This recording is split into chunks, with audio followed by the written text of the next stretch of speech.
it, but I'm going to be on this next week. All right, so thank y'all so much for joining in. I am so happy to be here with y'all tonight. You just don't know. I know it can be a struggle, especially if you're on Eastern time. It's super late at night, but y'all, we are going to do some practicing. So I hope you are ready to work. Is everybody super excited? Yes. Okay. I love the enthusiasm.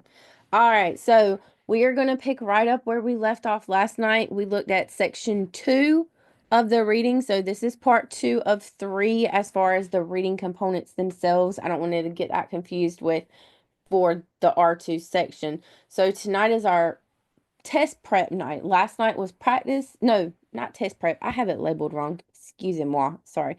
That's supposed to say practice test. Um, I don't know why I didn't because I know I've got test questions in here. But tonight is practice test. Last night was test prep, hence why this is up here. But anyways, so last night we talked about all the concepts, all the fundamental skills that you'll need for this section, for the second section of the reading. Next week or next time we'll do the third section of the reading and we'll do a test prep and a practice test on that. So thanks for joining in. I know many of you were here. Whoops, I went too far. Last night, so I'm not going to spend too terribly much time on this, but I will kind of circle back when needed tonight.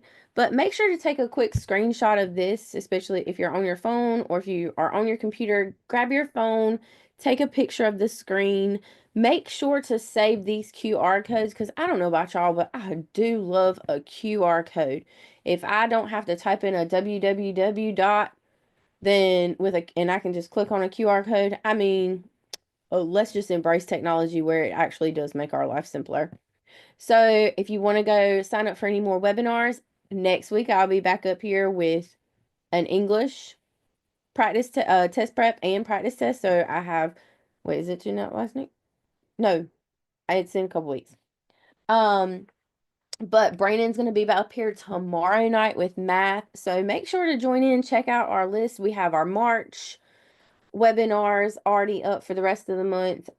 We have our April already up, so that is all up and ready. Actually, I think I just told y'all a little fib. I will not be up next week. It's the week after that I have a full action-packed week. So that week of the Sunday the 23rd through Wednesday the 26th, I mean, y'all, I'm gonna be like just rolling. So join in, rewatch the webinars. You didn't get enough of my little cornbread chipmunk accent, rewatch the webinars right there. Question bank, if you enjoy the practice tonight and you want to test yourself even further, then make sure to check out that question bank because sadly we only have an hour tonight, so we can only do but so many questions in an hour. And then you're going to be burned out anyways. But Question Bank, check that out. On demand videos, like we talked about last night. Maybe there's something that you just need a little bit more of a deep dive into and you need a refresh on. Make sure to check those out because that's where you're going to get that in depth look at those topics you need. They are time stamped, so you don't have to waste your time watching a whole video looking and hunting and searching for things. You can just click that timestamp and it'll take you right to it. It also comes with notes.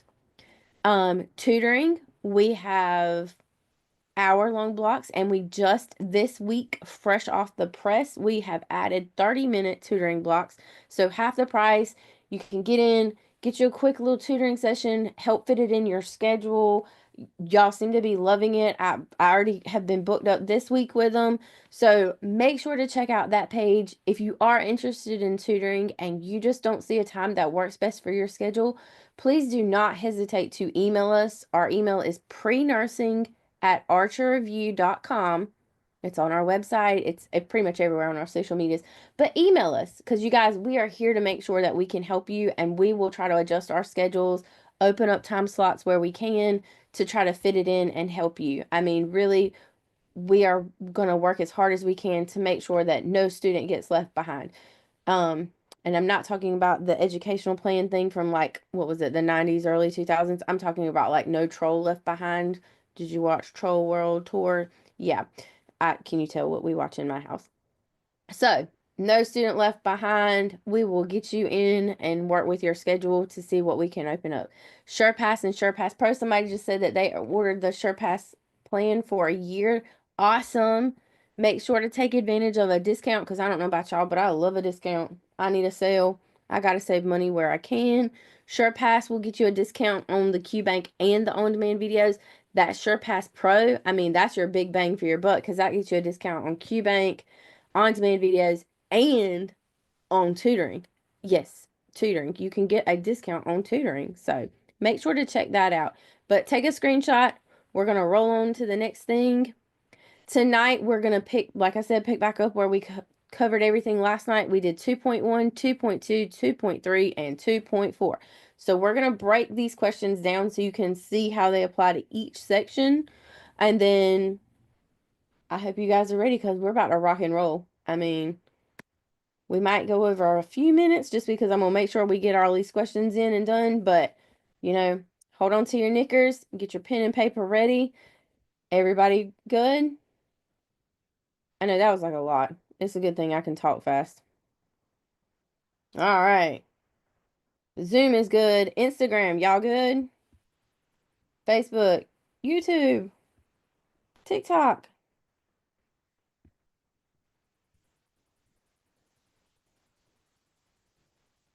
Now, how y'all on Instagram gonna be so quiet? Zoom has got y'all like they are just active over there. Come on, Instagram, wake up. All right, so tonight, for the first section, we talked about differentiating between fact and opinion. Remember, we talked about those two-headed cows last night and Abraham Lincoln and how terrifying snakes are. Now we're going to review it. So let's go ahead and dive right in. I listed the objectives here, but we're not going to waste time. We talked about all that last night. We're going to jump right on in. So let's take a look at this question right here. So what I want you to do is I want you to read this paragraph, excuse me, how about said passage? Read this paragraph and answer the following questions. Which statement from the paragraph is an opinion? Okay? I'm going to give y'all a few seconds. I'm not going to read this to you because some of you don't like that. So I'm going to be quiet for just a few seconds. Put your answers in the chat box so I know once you're wrapping up with reading it and we can start talking about it. All right, so just take a couple seconds and read through that.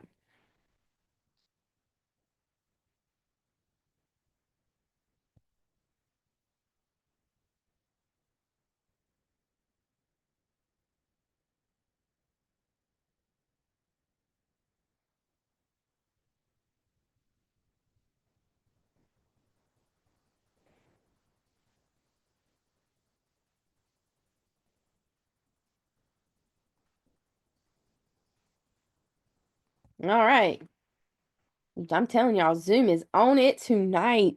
Look at y'all. The other socials, y'all got to step it up. Don't let them outshine you. All right, so which statement from the paragraph is an opinion? So remember, with an opinion, that is something that can fluctuate from one person to the next. It's not something we can go look up like a fact. So looking at these, A, research suggests that regular physical activity can improve cardiovascular health. B, many health organizations recommend at least 150 minutes of moderate exercise per week. C, some people claim that exercising outdoors is far more beneficial than working out in a gym. Or D, engaging in regular exercise can enhance mental well-being.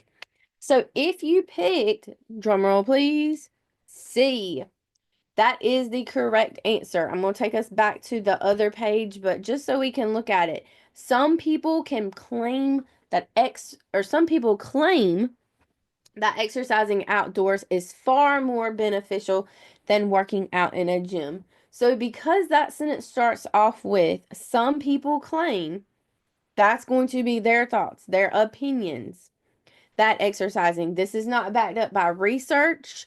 This is not, this is a little different. Now, be careful because this is a little different than just saying, I saw a two-headed cow. That is something that, you are swearing by that you actually you saw it. Okay. But with this one, some people claim this is making a broad, generalized statement. Remember, we talked about last night, do not take widely held opinion and confuse that with a fact. When we talked about the school districts, remember that? That's the best school district. What makes it the best? So people claim, what backs it up? There's nothing being presented there. There's no research. That's people's claims. That's their opinions. So that's where you got to be very careful with that phrasing. Okay. A, B, and D, these are all things that we could go look up. Research suggests we can go see what research they're talking about. Many health organizations recommend at least, we can go look that up, that there's, 10 out of 15 are going to recommend 150 minutes. Engaging in regular exercise can enhance mental well-being. Now, I would say that with D, this one is worded to be a trick question. So I'm sorry I did that to you. But this one is worded to make you think that that would be the correct answer because it says engaging, that could be considered, look, not considered, but it would look like an opinion. But with this one, what you have to think is engaging in regular exercise. This reads as a statement.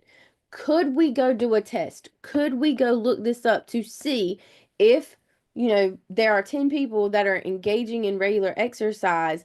Could we pull some statistics and see how many of those 10 actually enhance their mental well-being?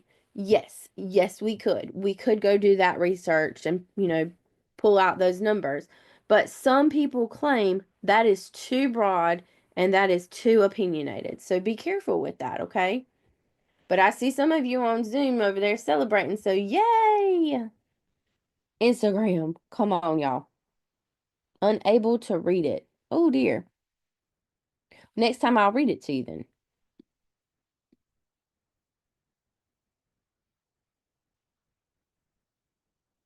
There we go. All right. Next question. Read the paragraph and answer the following question. So I'll read this to you since Instagram can't see it. A balanced diet is important for maintaining overall health. Nutritional experts emphasize the benefits of consuming a variety of fruits, vegetables, lean proteins, and whole grains. Studies have shown that diets rich in these foods can reduce the risk of chronic diseases such as heart disease and diabetes. Some people believe that organic foods are significantly healthier than conventionally grown foods. Which statement from the paragraph is an opinion? Would it be A, nutritional experts emphasize the benefits of consuming a variety of fruits, vegetables, lean proteins, and whole grains? B, studies have shown that diets rich in these foods can reduce the risk of chronic diseases such as heart disease and diabetes. C, some people believe that organic foods are significantly healthier than conventionally grown foods. Or D, a balanced diet is important for maintaining overall health. All right, I see the answers coming in on Zoom. Oh, yes, Instagram, I see you joining in. Look at y'all. I love it so much. Oh, hello there. I see a repeater. I love when I see repeat names that I'm familiar with. Oh, I love it. All right, so let's take a look. The correct answer was C. Good job, everybody. Awesome work. So let's just take a look. C. Some people believe. So there's that wording again. Some people believe. So, whoops. So just be mindful of that. Okay.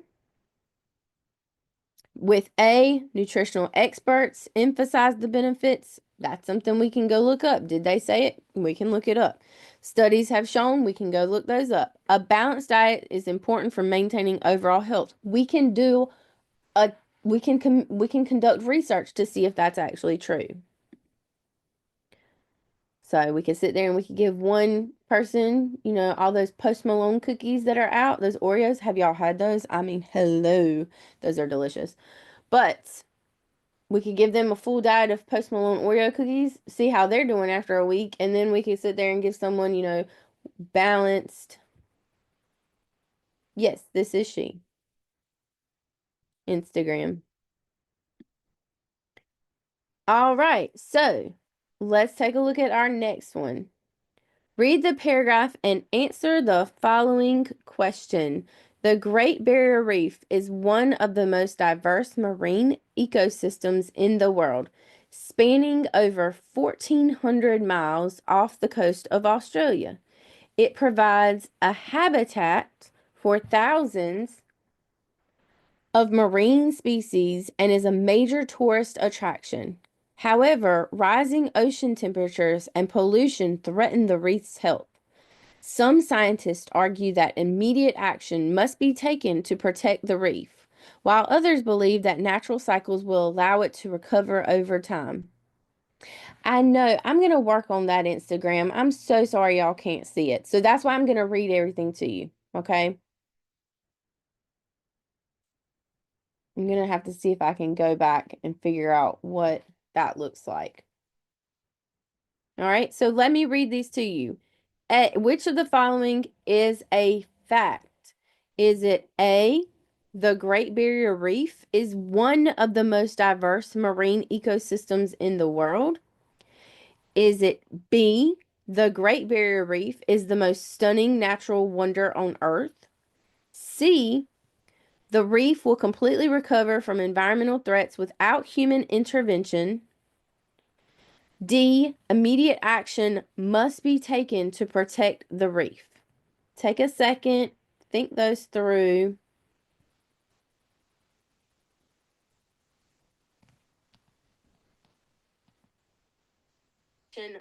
Ooh, I'm trying to see. Oh, so y'all can't even see anything from Instagram. Y'all can't see my screen, can you?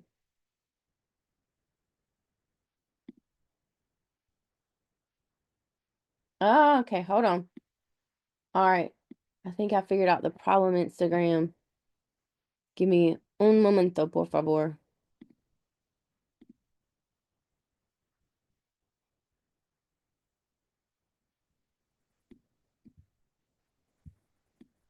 Y'all think your answer's through?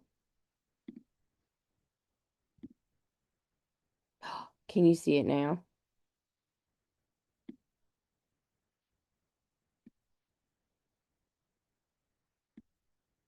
Instagram, can y'all see my screen?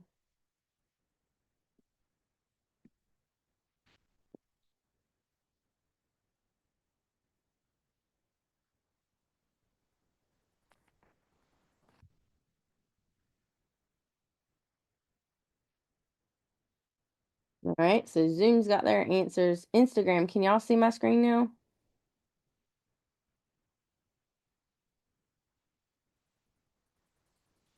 Hello?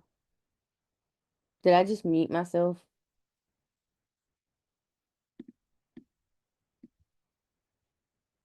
All right, Zoom, can y'all hear me? Okay, you can still hear me. Instagram, it says I'm still live.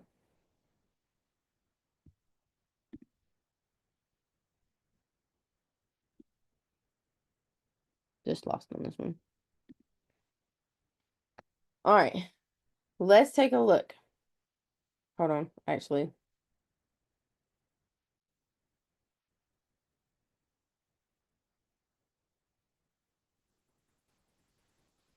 Okay, so my screen's up on Instagram. I see it. Okay. All right. Well, let's take a look. So with this one, the correct answer was actually dun dun dun. Wait, hold on. Hold on, I got comments coming in.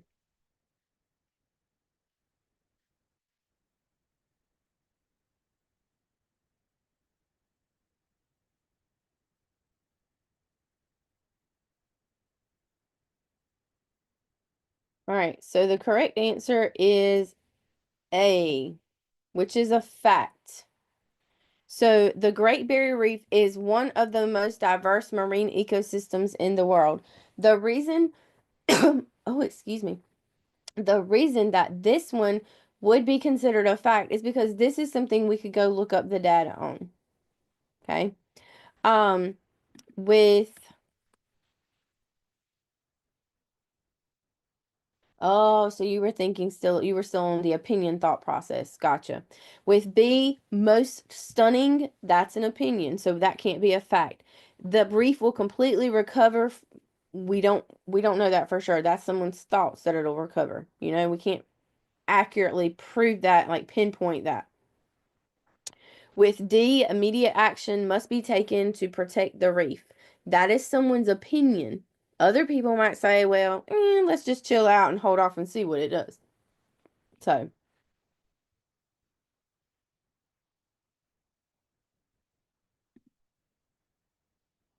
all right.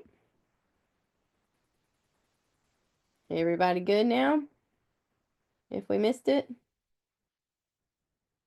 Yes. All right. Awesome. Okay. So let's take a look at the next one. So we have, I think this is our last one for this section. I could only fit but so many questions in each section in each set. So read the paragraph and answer the following question. Mount Everest is the tallest mountain in the world, standing at approximately 29,032 feet above sea level. Every year, hundreds of climbers attempt to reach its summit, facing extreme weather conditions and high altitude challenges.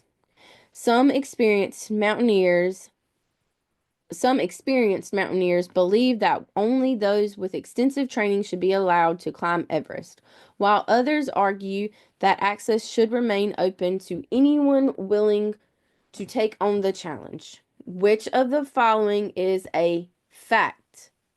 A. Mount Everest is the tallest mountain in the world.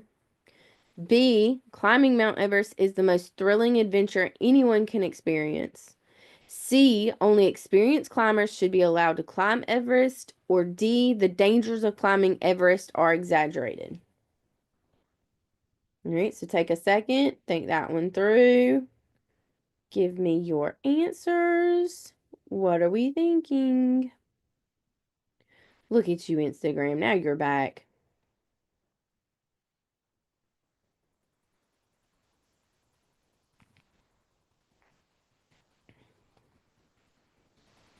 All right, so this one was A. Mount Everest is the tallest mountain in the world. We may not know. Remember, we're not going to stress ourselves out trying to figure out, is it actually the tallest mountain in the world? That's not what you're trying to do here. You can go look that up. That's all you're worried about. Okay? We are not asking you to be a content expert on every single topic. Okay? So take that stress. We don't need extra stress factors. So take that stress off your plate. So the other ones would be opinions. Most thrilling? Well, I'm going to tell you what. This is just me, but I'm not going to find climbing Mount Everest to be the most thrilling adventure of an experience I can have. Okay? I'm pretty sure it's really, really cold. The air is really, really thin up there. I already have trouble breathing. I have asthma. You name it. I have problems. I'm not going to find that thrilling whatsoever. More like terrifying.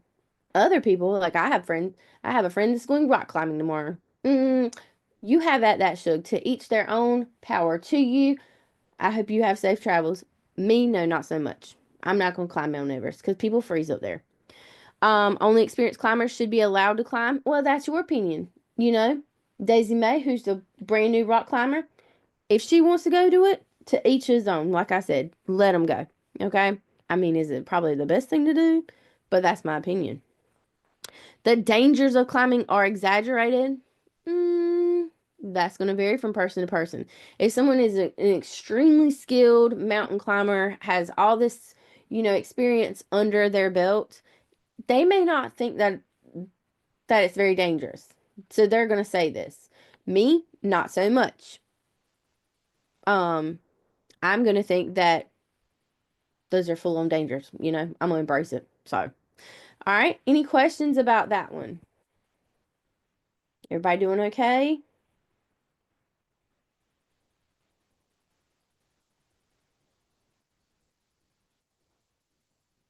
Okay. So far, so good. All right, then.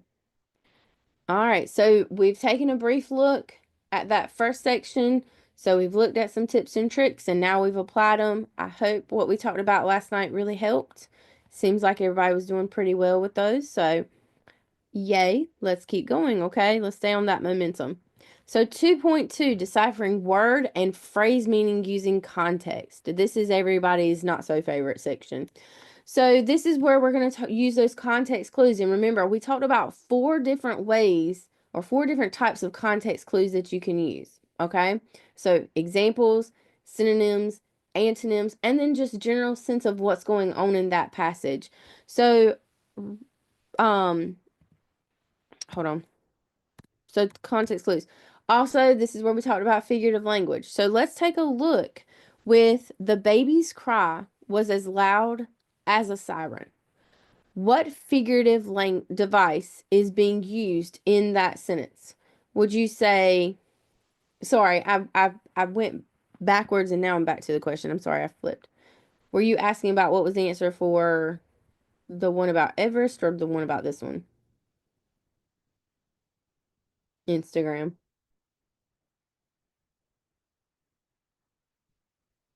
You let me know. So, which of the following figurative devices is used? A simile, B, a metaphor, C, a hyperbole, or D, personification? Take a second. We're getting our answers in. Everest, that one was A, the tallest mountain in the world. We can go look that up.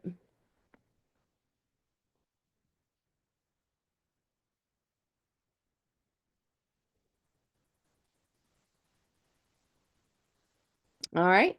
So now remember, before we move, we show the answer. A, simile. A simile is when you are making a comparison using like or as. Metaphor, you're welcome, Instagram. Metaphor is when you are still making a comparison, but you are not doing so using the words like or as. Okay? So we're still making a comparison, but we're just not using the words like or as. A hyperbole is a what? Can anyone tell me?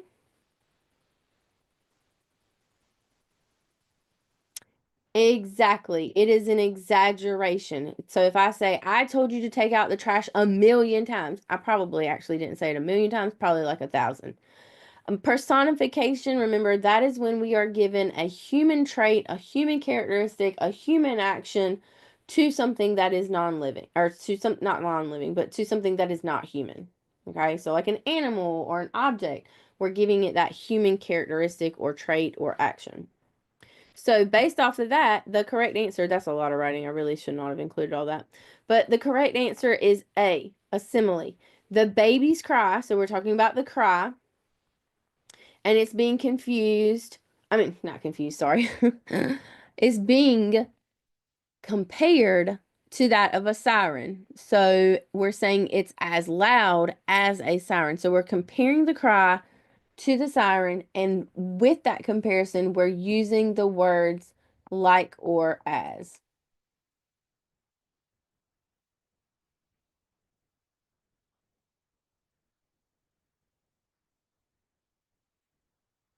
Siren being an object. Oh, okay. So that one would be a simile. All right, any questions on that one?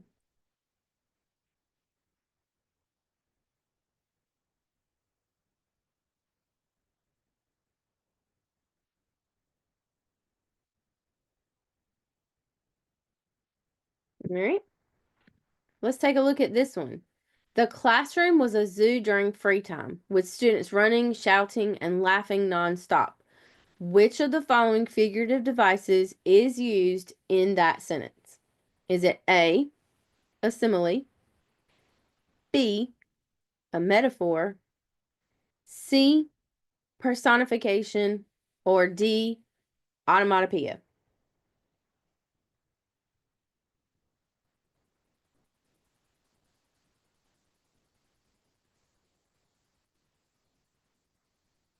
All right, take a couple more seconds, get your answers in.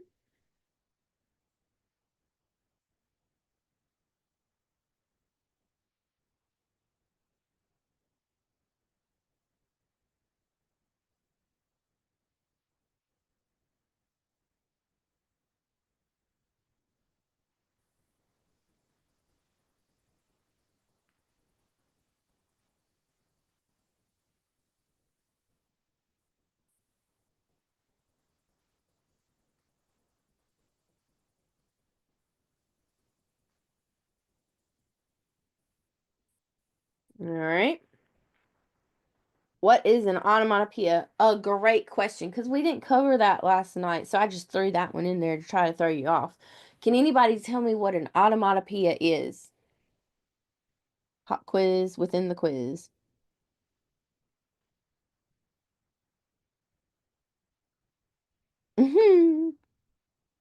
You see, I'm really sneaky.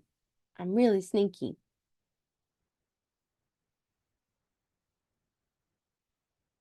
Anybody? So that is when you have a word that word itself is the sound in which it's associated with that sound. Okay? No, a word that uses the same letter, don't get that confused. That's alliteration. So you're thinking like the example we talked about last night. Peter Piper picked a peck of pickled peppers, where it does the same letter with the P all the way through it. An onomatopoeia would be if I say zing, or yep, buzz, bang. So they make the sound when you say the word, it makes the sound in which you're referencing to. So if I say, oh, the bee went buzz, well, what does it sound like? It sounds like buzz. Y'all, I got way into that. I about hurt myself. So, but yeah, buzz, bang. They, I'm telling y'all, I think I'm sleep deprived with this time change. Um, so yeah, so those are onomatopoeias. So now you'll always remember when you say that word, you'll remember me saying buzz like that. Almost like I was being electrocuted. All right, so that being said, we know it's not gonna, well, I know it can't be D. Yep, we know it cannot be an onomatopoeia. All right. So, with that being said, the correct answer is B. Okay. So, the classroom was a zoo. Now, do you really think that there were orangutans and well, not chipmunks, I'm the chipmunk. Um, orangutans and giraffes just hanging out in this classroom? No, there weren't. Okay. That would be silly. That'd be dangerous. But that's what we're associating the classroom to being like because of how wild these students were acting and stuff. So we're making a comparison, but notice how we made the comparison. The classroom was a zoo. We made the comparison, but we did not use the actual words like or as. So it's not going to be a simile because that's a comparison using the words like or as. So it would be B, a metaphor, because that's also making a comparison, but not using the actual words like or as. Okay? Everybody good? Yes, you sure can. Here we go. Take a picture. Screenshot it.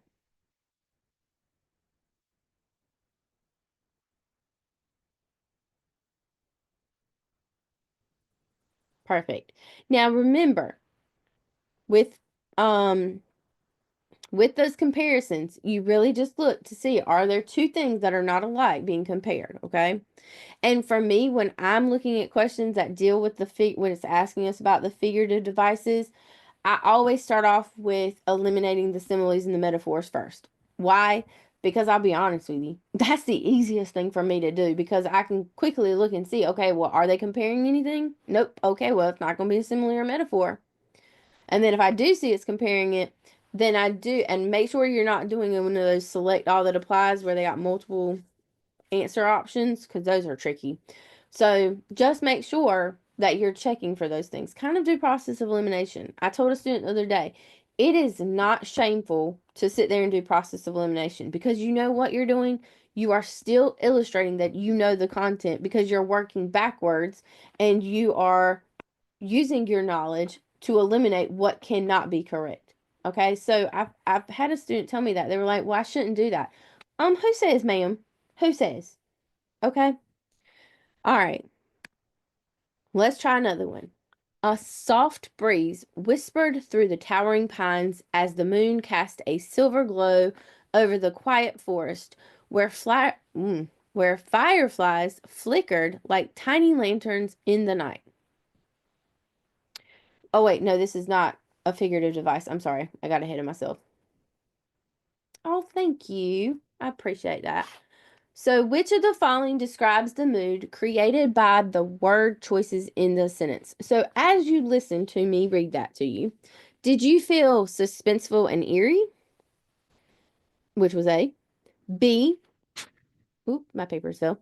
B, calm and enchanting. C, chaotic and overwhelming. D, gloomy and depressing. Now, I'll give you a hint. You just heard me read this out loud to you. Everyone said be calming and enchanting. It was because of my voice, right? Mm-hmm. Yes, I know. But here's a little tip for you. When you are reading these and you're taking your test, okay?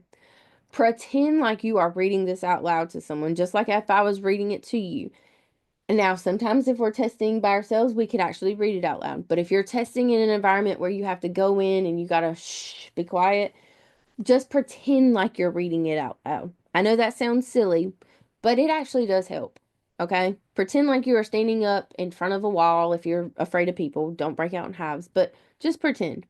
Okay? So the correct answer for this one was B. All right? So B, the sentence is calm, it's enchanting. The imagery evokes a sense of peacefulness, quiet beauty. There's a soft breeze, a silver glow. Fireflies are flickering like little tiny lanterns. Now, unless you're really, really terrified of fireflies, I would think that that would be it. Okay? So good. Everyone did really great with that. Awesome. Any questions? Good. Awesome. All right, let's try this one. The crackling fireplace cast a golden glow across the cozy cabin as the scent of cinnamon and pine filled the air, wrapping the room in a warm embrace. So, which of the following describes the mood created by the word choices in that sentence? Is it A, warm and comforting, B, suspenseful and eerie, C, lonely and isolating, or D, cold and distant? What would you say?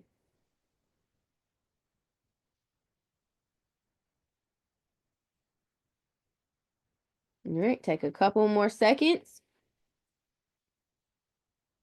See what you got.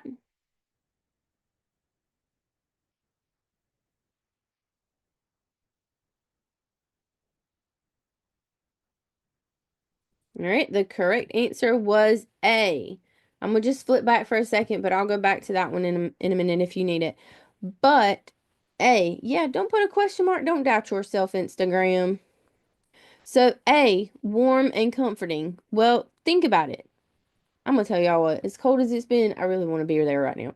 The crackling fireplace cast a golden glow. Well, we're sitting in front of a fireplace. Well, I don't know about y'all, but that makes me feel all warm and cozy right there. A golden glow. I could just fall asleep right then. A cozy cabin. Scent of cinnamon and pine. Now, some people might not like that, but I'm gonna tell you that's my jam, so hence why I wrote about it. Cinnamon and pine filled the air, wrapping the room in a warm embrace. So, yeah, it's going to be warm and comforting. There's nothing really suspenseful. There's no dire danger or anything lurking around the corner. It's not eerie because there's not eyes peering into your soul. Lonely and isolating. I mean, we didn't really say you were by yourself, stuck in a deserted cabin. That would be suspenseful and eerie and possibly lonely and isolating. Cold and distant. I mean, I'm not going to be cold sitting in front of that fireplace, are you? No. All right, everybody good? Y'all are doing wonderful tonight. All right, let's take a look at the next section. So, analyzing a given text for the author's purpose. So, why is the author writing this? Remember, we talked about a lot of different things that you have to keep in mind with this section, okay? So, in a novel, the narrator describes the thoughts and feelings of multiple characters, but does not participate in the story. This indicates that the point of view is A, first person, B, second person, C, third person omniscient. Oh, I about said omnipotent. I'm like going back to choir. Omniscient, and or is it D, third person limited? Take a minute. Oh, look at YouTube finally joined in. Yay!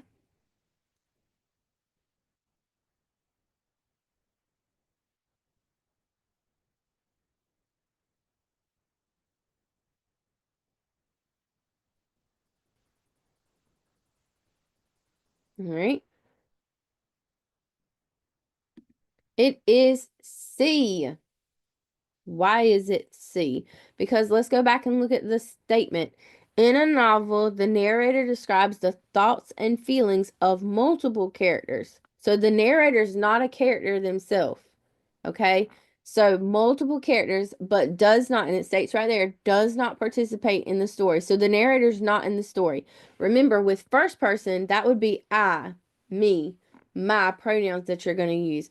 That means the narrator is in the story and telling the story directly from their point of view within the story. With B, second person, that's when your author is speaking directly to you, the reader. Now, with C and D, we have to be very careful because both of these are saying third person. But third person, omniscient, is when you are having a narrator that third person in general is just when the narrator is removed. Now, omniscient means that they are all knowing. Okay. So omniscient means all knowing. They know everything from every angle, but limited means that it's only the third part. The narrator is still talking in third person because they're telling you about characters within the story, but they only have insight into one, maybe two characters. In this statement, it says multiple characters. That's the deciding wording, or that's the wording that helps you decide between is it omniscient or is it limited. So omniscient is all knowing. So that's going to cover the multiple characters. Limited means that it's only going to be one. Typically, it's going to be the third person when it's written from, well, and it's only addressing one person. Okay, so I'm trying to think of an example. It's definitely not Twilight. I'm sitting here looking at that on my bookcase. It's not Twilight because that's written in first person, and that was the first time that that had been done in a while.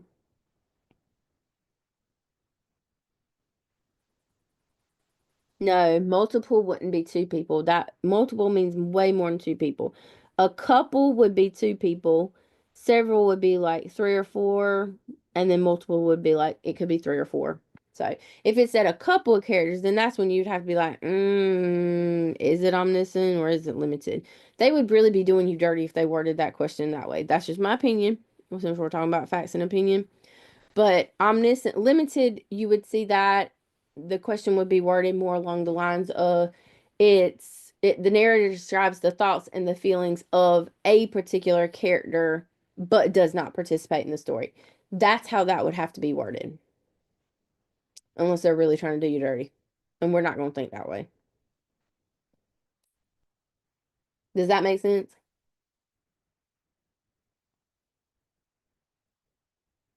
Gotcha. And if you struggle with remembering omniscient versus limited, just remember if it's limited, that means it's cut down. You know, like short, sweet, simple. It's limited perspective. So it's not going to have access to those multiple characters. And then omniscient, for me at least, now this is just me. Okay. Omniscient, I told y'all I oftentimes will accidentally say omnipotent, which if you've taken choir and you've sang those gospel songs, you know, like omnipotent, like almighty, all-knowing God. You know, that's what that's usually referenced to. So that's how I keep that trait. That's straight. Omniscient is all-knowing. Um, no, not that I'm aware of. Wouldn't that just be flattering?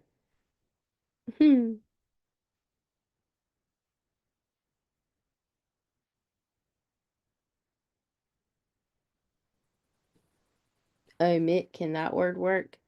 What do you mean?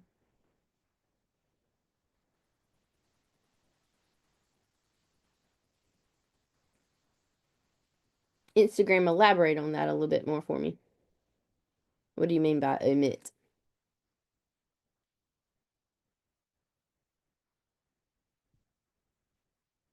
Well, thank you over there on Zoom. I think I'm funny. No, but maybe a little. Can to remember. Um, Now for limited, remember limited is omitting some. Now for omniscient, I don't think that would work.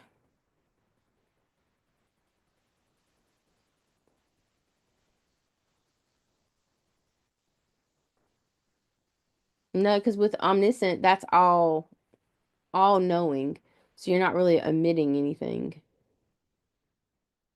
Yes, I do. Here we go. Take a picture of that.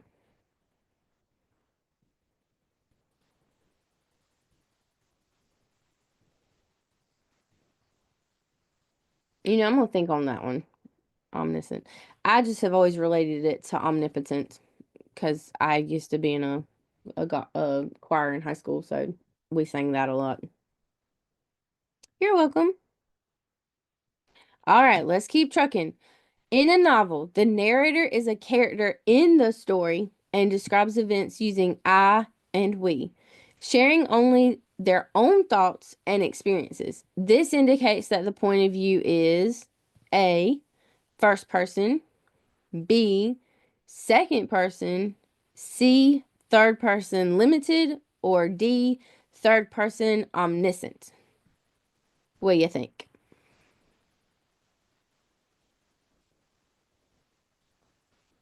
Sometimes I wish I had the Jeopardy song I could just play in the background. Are you also live in Zoom for the? Yes, I am. I'm on Zoom, Facebook, YouTube, Instagram, and TikTok. I mean, can you multitask like I do?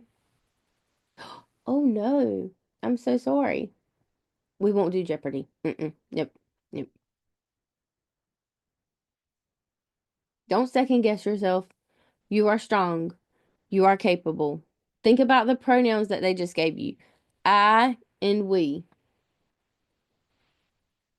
Which one would use I and we? It is the person is talking about their self. Is that third person with limits? Because I want to say first person, but they are talking about their self. Okay, so the narrator is a character in the story. Okay, that's your first giveaway. And describes the events using the pronouns I and we, sharing their own thoughts and experiences. This indicates that it would be, oh, I'm not sure what happened there with the Zoom. No, they're over there. They are chatting away. They think I'm funny. Um, okay, so going back to that character within the story, that right there tells you it's not going to be any form of third person. Okay, we're going to walk through this one together. It's not going to be any form of third person if the character is within the story. Third person, whether it be omniscient or limited, that means the narrator is removed from the story. Okay, so we know that it cannot be C or D just based off of that if it's a character in the story. If it describes the events using I and we, because first person and second person are both in the story. Okay, if it's using I and we, then I am talking. That would be first person. Okay, so if it uses any kind of first person pronouns, that would be I, me, my. Okay. And now, if you struggle with trying to keep first person versus second person straight, because that can be a lot. I mean, you're sitting there like, oh my gosh, that's a lot of first, second, third. Okay. Here's how the crazy lady keeps it straight. First person, I, me. I'm not crazy though. My mother had me to, no, I'm just kidding. I'm not Sheldon Cooper. Anyways, first person, I. Okay. Well, I'm number one. Okay. That's how I keep that straight. I'm number one. So if I am talking, I am number one. I'm first. If it is second person, I'm talking to you. I'm talking to a second person in the room. Do you see what I'm going? You see? Do you see how I'm doing that? So first person, I'm number one. So I'm first. Any time that I include myself, and I would say I, me, my, we. Because remember, we, that's first person. I'm including myself in that. Okay. So if I'm talking from my perspective, that's first person because I'm number one. If I'm talking directly to another person and using the words you or those implied pronoun you, and I'm saying, bring me a cheeseburger, okay? I'm talking to a second person in the room. So that would be second person. Now, third person, that means you're just completely removed from the whole situation because three's a crowd. I know that sounds so crazy and that might not work for some of y'all, but if you struggle with it, that's how I have always kept it straight, even ever since I was little. Because I don't know about y'all, but I wouldn't want to be third wheel, so I'm going to remove myself. So third person's removed. Does that help? Anybody? I know a couple of people are saying they're struggling with that.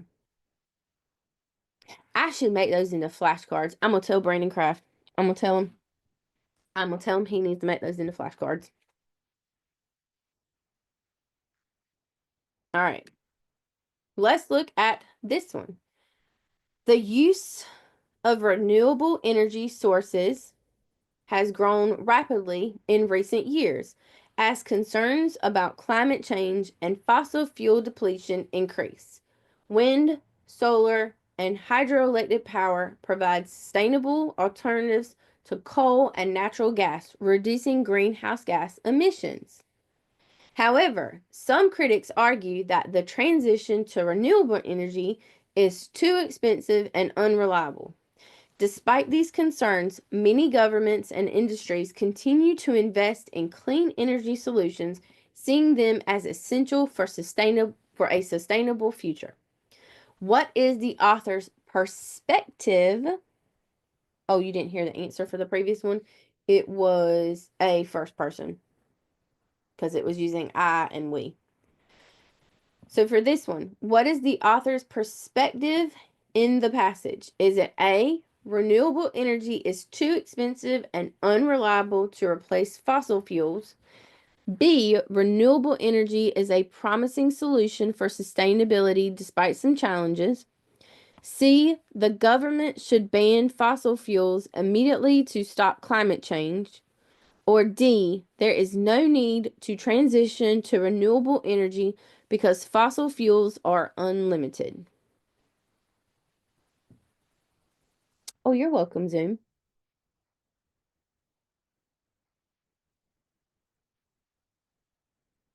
All right, so take a second, think about what your answer is. What is that author's perspective on what's being presented in that passage or paragraph? Paragraph.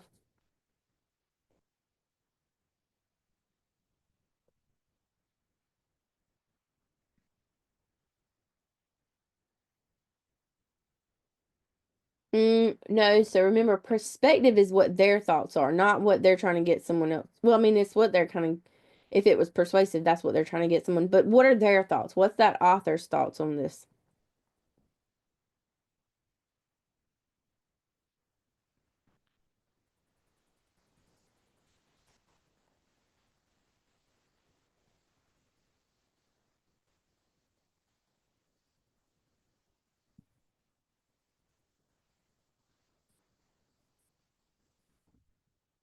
All right, let's take a look. So the correct answer for this one was B. The passage highlights the benefits of renewable energy while acknowledging concerns about cost and reliability. However, the overall tone suggests that the author supports clean energy solutions as necessary for a sustainable future.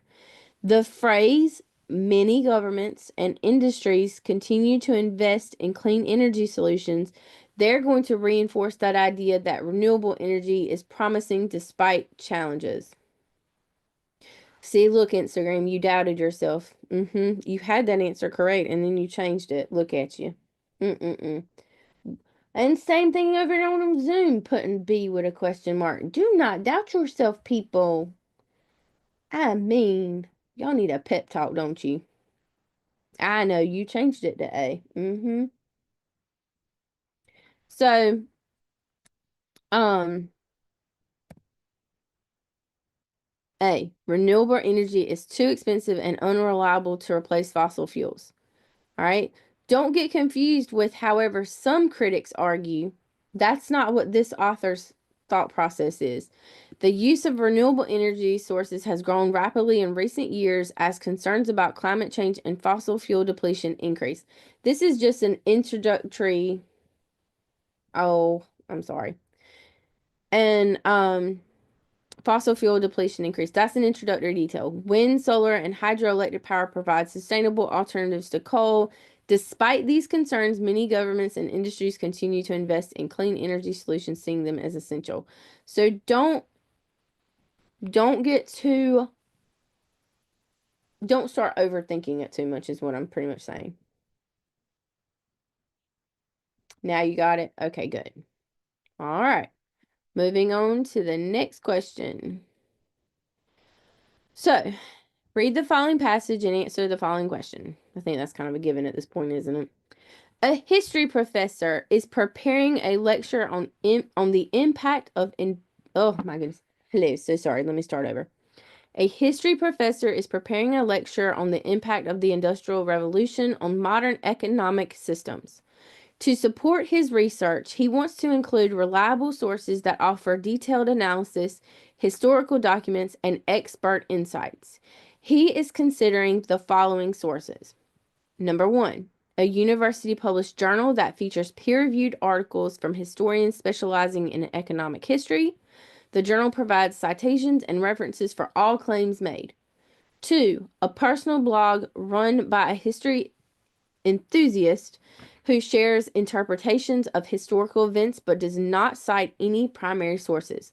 The blog has a large following but lacks academic references. Three, a government archive that contains digitalized historical documents, including letters, factory reports, and economic records from the Industrial Revolution. Which of the following is a reason to evaluate the credibility of sources on the Industrial Revolution? Is it A, to ensure the information used is accurate and reliable? B, to focus only on sources that align with the professor's personal views? C, to find the most entertaining and engaging versions of historical events? Or D, to choose sources based solely on popularity and public interest?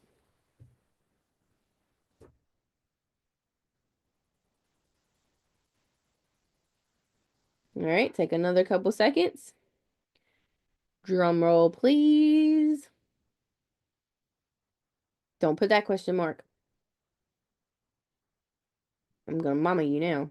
Don't put that question mark. There we go. Dun dun dun. It's A. Good job, everybody. See, there was no need to put that question mark. We are not doubting ourselves here, people. We are not doubting. A. The credibility of sources should always be evaluated to ensure accuracy and reliability. Remember, we talked about that crap test last night? I know it's a really terrible name for it, but it's entertaining nonetheless. So, since research requires factual evidence, verifying sources prevents the spread of misinformation and strengthens the validity of an argument. So good.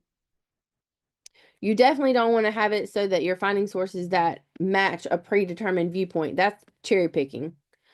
C, while engaging writing is valuable, credibility is way more important. D, popularity of a source does not determine its credibility. I'm going to tell you what, I also am a history major. I don't think y'all know that, but I have a degree in history as well. And we're not the popular people. We're not. We're the little nerds that like to read the old books. So we're not worried about popularity of sources. Now, I mean, I do love a Max Hastings, but I'm just saying. All right, everybody good? Any questions? We're not going to put any more question marks, are we?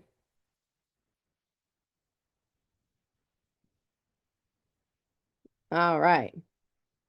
Well, we are moving into our last section. We're doing pretty good on time. We're going to power through it. We're going to get through this and we're not going to cut off. So 2.4, analyzing a given text for author's point of view or perspective. So we're kind of blending a lot of the things that we've already talked about in practice. So hence why everything's all in the second section together. Whew, ready for me to read? All right, thanks. Immigration has always been an underlying aspect of our society, enhancing our culture and contributing to economic growth. The diversity brought by immigrants fosters innovation, increases social cohesion, and reinforces communities. It is critical to recognize the valuable contributions immigrants make and to establish fair and compassionate immigration policies. By incorporating a welcoming and inclusive approach, we can create a society that upholds the principles of justice, equality, and respect for all individuals, regardless of their national origin. What is the author's perspective in this passage? So again, we're still kind of pulling on. I can tell. Yes, I believe you can on YouTube. A, the author believes that immigration has no positive impact on society and should be suppressed. B, the author highlights the positive contributions of immigrants and advocates for fair immigration policies. C, the author argues for the complete closure of borders and strict immigration control. Or D, the author suggests that immigration should only be permitted for certain nationalities. What would you think?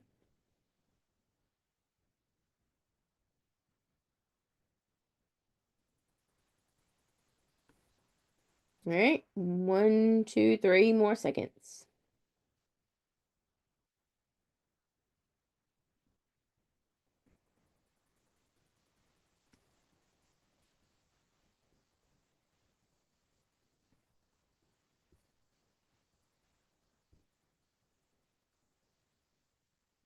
All right. What's my question marker think? I don't want to call you out by name if you don't want me to.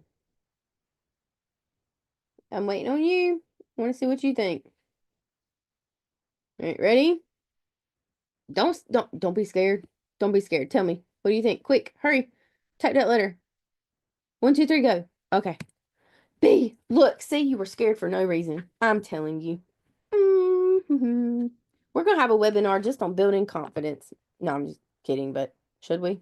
All right, so B, it emphasizes the positive contributions by stating that immigration enhances culture, fosters innovation, and strengthens communities. So it's presenting all of those things. All right, any questions? Talking about I'm scared, and then you get it right. How dare you? All right, good, everybody.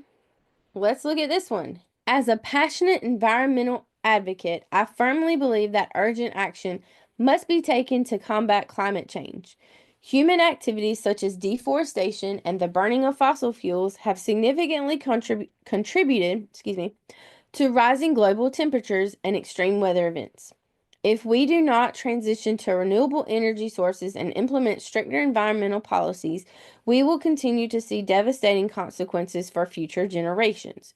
It is our responsibility to prioritize sustainability and protect the planet for all living beings. Yes, Instagram. The previous one was B, the one about the immigration. That was B. You were correct. Is it A? What's the author's perspective on this passage? Is it A, the author believes climate change is a natural process and requires no intervention? B, the author argues that governments should take immediate action to address climate change. C, the author suggests that climate change has no long-term effects on the government. Or D, the author supports continued reliance on fossil fuels for economic growth. No need to apologize, Instagram. Ask questions. I love when people ask questions. If you don't know it, you won't know it if you don't ask. I'm gonna get that made into a bumper sticker. Ooh, I should get stickers made and y'all can buy them off the Archer website. No, I'm just kidding. Hmm.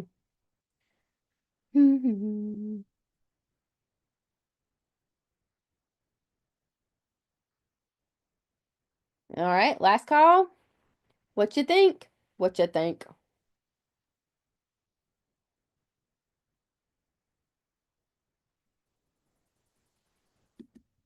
It is B. Yay! So the author expresses that strong belief that climate change is a pressing issue caused by human activities such as the deforestation and the fossil fuel consumption. The passage does advocate for a transition to renewable energy sources and stricter environmental policies. So when we go back and look at it, let's just look at these really quickly. The author supports continued reliance on fossil fuels. We got to eliminate that one because, I mean, the whole thing just completely talks about nope, a complete opposite. How can I eliminate two close answers? So, for example, which ones did you think? Tell me in the chat and we'll talk about it. C, the author suggests that climate change has no long-term effects on the government. Well, I mean, on the environment. Oh, my eyes. The environment.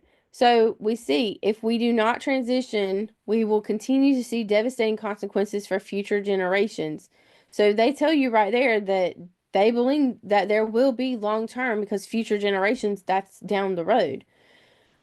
A, the author believes climate change is a natural process and requires no intervention. Well, there's a strong call to action right here. I firmly believe that urgent action must be taken to combat climate change. They are not telling you to sit by and just let it happen. Okay?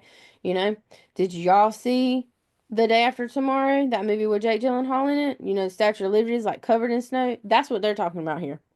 You're okay. That's what we're talking about. All right, so B, the author argues that governments should take immediate action to address climate change. Again, I'm going to go back to it, but just to reiterate it, there is nothing wrong with doing process of elimination and eliminating just like what I did there. For me, for example, I know you wouldn't think it because I'm up here just entertaining you like no other, but I have severe test anxiety. I think that's why I gravitate towards tutoring students, why I wanted to be a teacher, why I wanted to be a professor, why I want to help students prepare for things like their exams like this, because I suffered so much from it. When I look at passages, especially those multi-paragraph passages like this, to me, my brain will sometimes just shut down, especially because like if I'm taking a test, I know it can be high stakes for me. So my brain will shut down because I start to get so overwhelmed and my anxiety will start, kind of closing in on me. I use those A, B, C, D as my guide. I use it as a way to anchor myself. And I will use them as a checklist. And I will do process of elimination. And another thing is I was also raised in that generation of test takers, so I was taught to take a test well, despite the anxiety. But I will do process of elimination in order to ground myself and give myself a little bit of mental stability so that I can focus on what that passage is saying.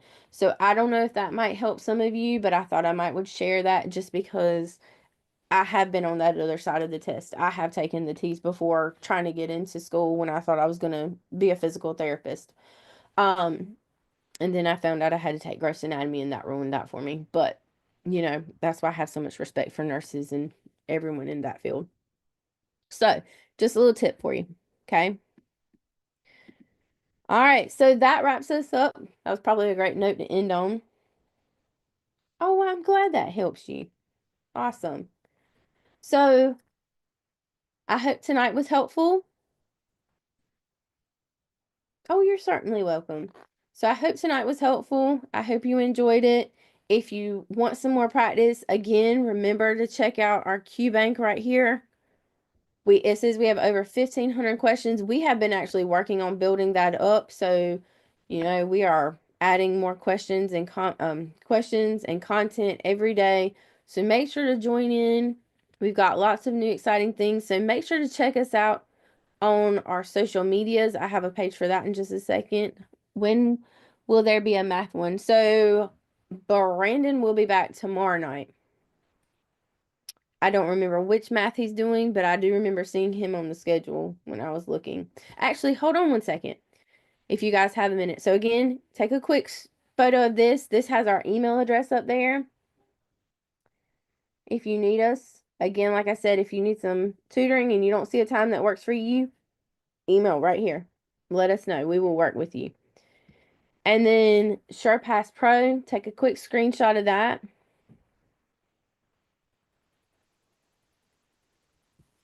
And then here's our QR. So there's me, English and reading. Shelly with science, and then there's B Craft on the math.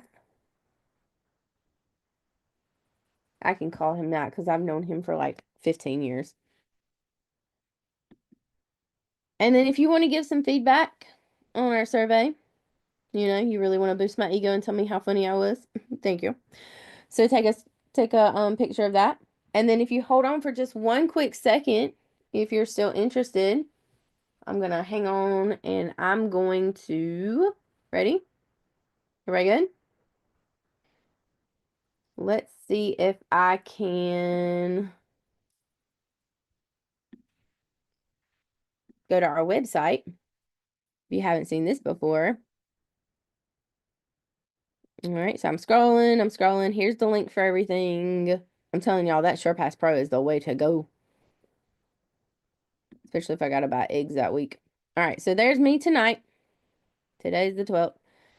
Tomorrow, oh look, tomorrow Shelly is going to be back up with chemistry.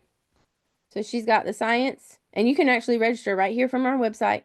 And then yeah, Brandon's going to be doing a practice test tomorrow night. Yeah, because I was trying to actually do Thursday, and he stole Thursday night from me. Does that help? Everybody good?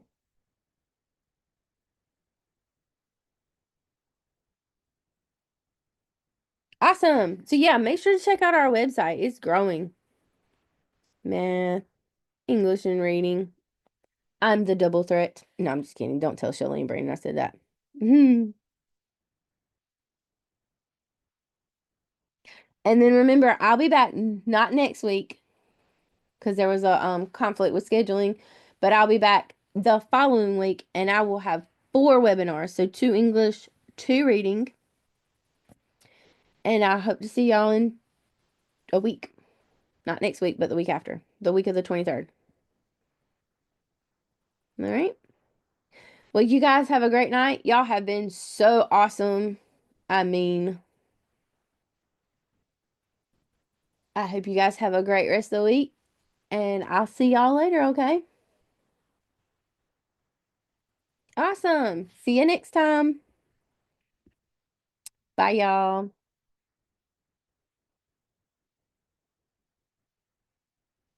You too. You're welcome.